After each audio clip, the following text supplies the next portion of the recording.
Hi guys, just another quick video in here on how to and where to install the IP module in the back of the panels. First of all, we'll start off with the PM10. So on here, you've got the back plate here, you've got the main supply here, which is turned off, and then you've got the back plate of the front of the panel here.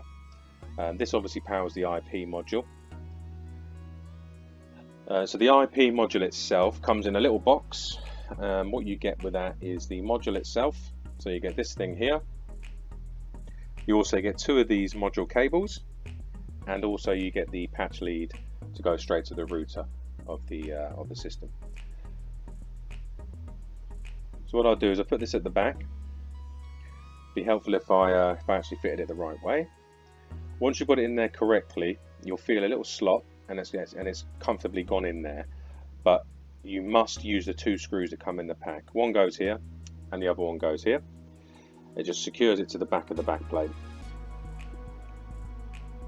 On here, on the back of it, you can see the only slot it can go into, it can fit into, so you shouldn't have any issues there. What I'm going to do is just open up this patch lead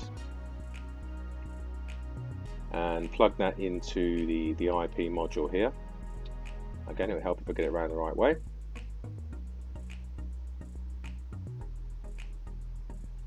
And then the IP module cable goes into the back of this slot here. So what you've got now is you've got the IP module here connecting to that via that IP module cable, and then you've got your patch lead going through to the router.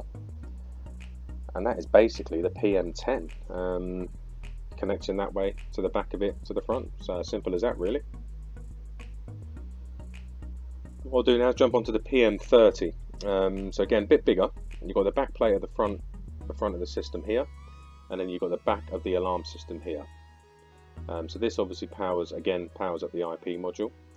The IP module goes here, and you can see the two holes where the screws are. It doesn't go at the top left like the PM10.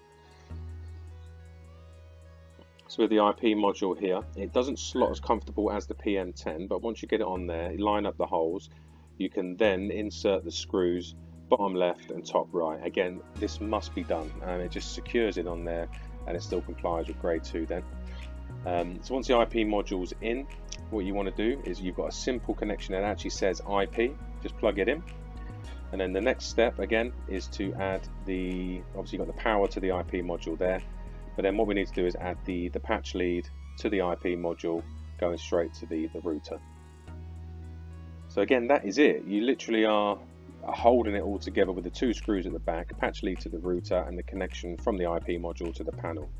As you can see, the connections there, powers up from the main unit. I hope that helps. Any questions at all, give us a shout. Contact details will be at the bottom of the video.